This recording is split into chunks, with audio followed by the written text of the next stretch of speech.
Nightwing, The New Order #3, Kyle Higgins writing, Trevor McCarthy on art. We ended last issue with poor Alfred getting shot. Not a good month for Alfred last No, week. not a good month last week for Alfred. Matt's got away with words. Sorry about that. I was not thinking. I said it, and then I went back to listen, and I was like, okay, that wasn't right, but I'm going to move on. So obviously Dick's son's been carted off for having powers. Dick's been detained as well. We actually bring in some other big characters from the Batworld here because we get Kate, who's apparently like is at a Pentagon level, like in charge of all this stuff. And then to get some help once he breaks out, and he goes full Nightwing, as it were.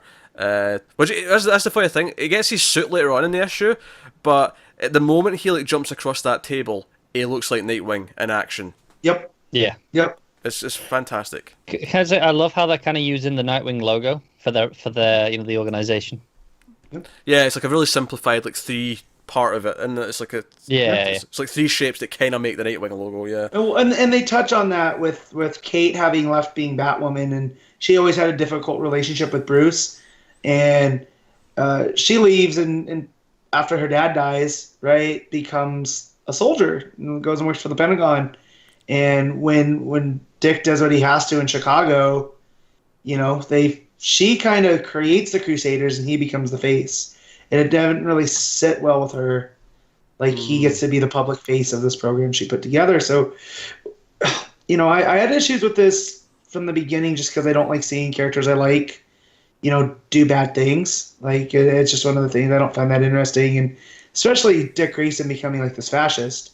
But over the last 2 issues and seeing how it's personally affected him, and basically he did what he needed to do because he wanted to preserve the future, and then kind of just got wrapped up in everything. Yeah, and the other character that pops up, of course, is that Dick goes to Tim to get some help to track down where his son's been taken. That dude's been reproducing too, because he's got like 4 kids. Yeah, he's a dad now. He's like, and he's got a receding hairline. Yeah, and he's like, he finds out about Alfred. He's not. I mean, Kate as well. Actually, when she finds out about Alfred, she's not particularly pleased. She is not happy at all. Well, because she talks to that Brady guy. He's like, you bungled this on every level.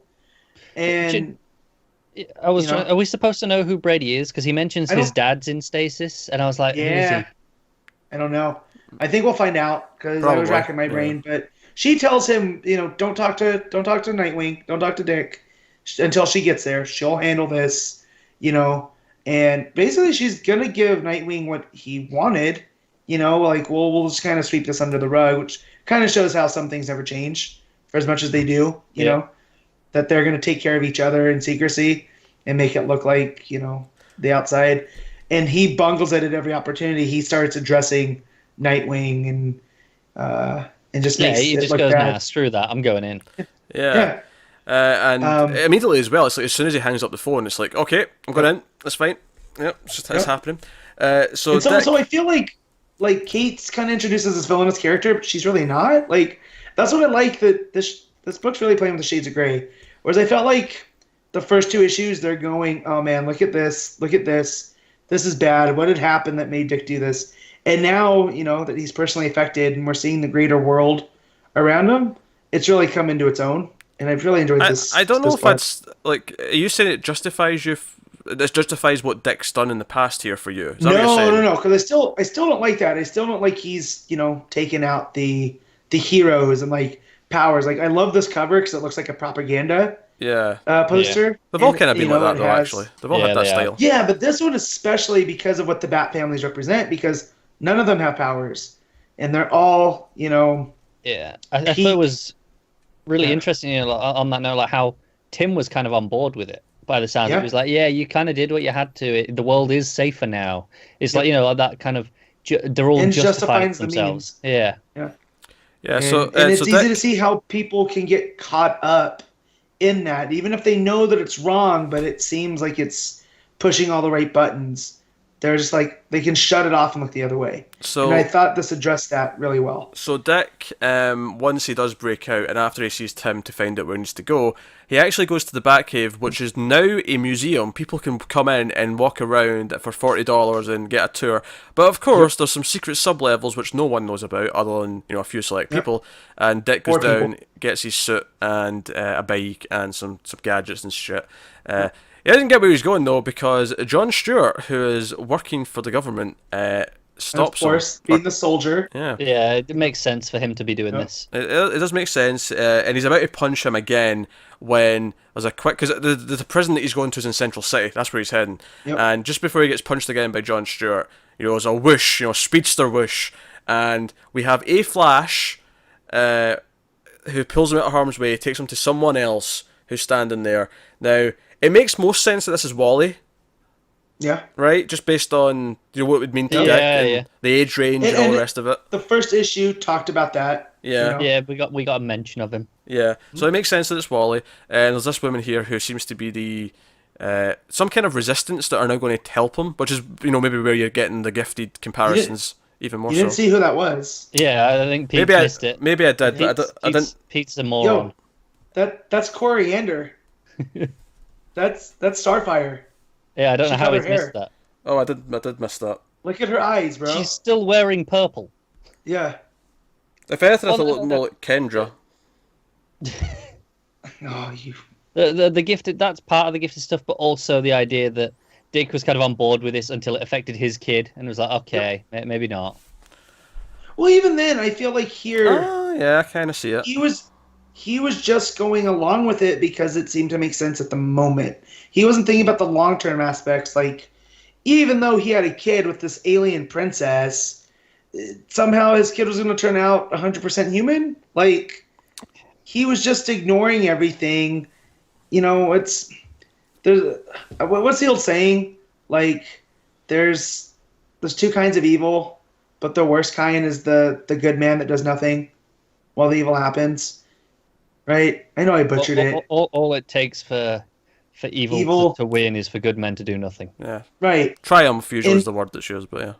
Yeah, and here, Dick thinks he did the right thing by taking out all the supers in that one instance, but as it's become more of a fascist state, he's just gone with it. Like, he's kind of he's looking the other way, but now that it's affecting himself and he doesn't want his son in stasis, then, it can't happen.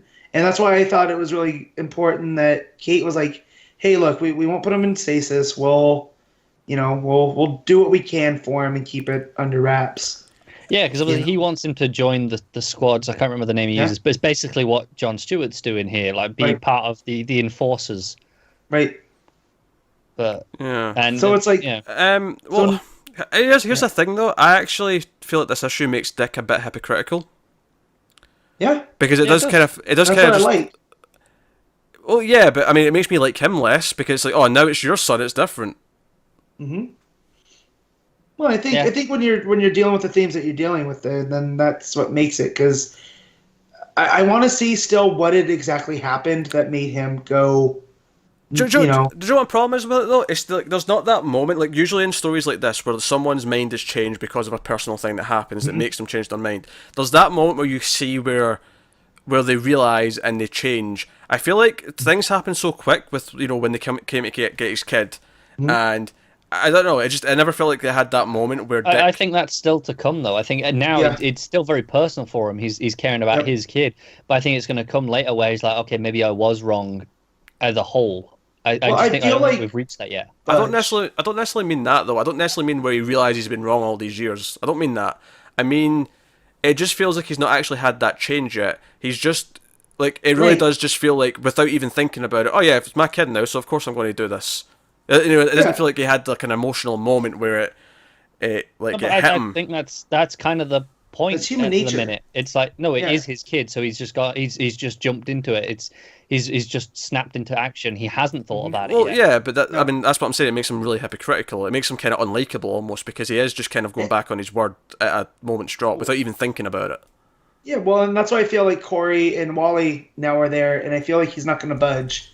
He's going to be like, yeah, I had to. I couldn't have you guys. Look at you guys now running around like you're some force, and then we'll see. Like, no, he's only doing this for his kid, who I can't remember his name right now. Jake, and that's the reason that he's doing this all. So, and it's not about, he still thinks, power should be shut down, but not my kids. Like, that's. Yeah. So I'm really liking it, especially because it's kind of heavy-handed, but not really. Like I feel like it could easily have gone to Secret Empire. Like, hey, look how bad Nightwing is, and I was worried that's what it was gonna do. Like, how bad did it get that he sold out?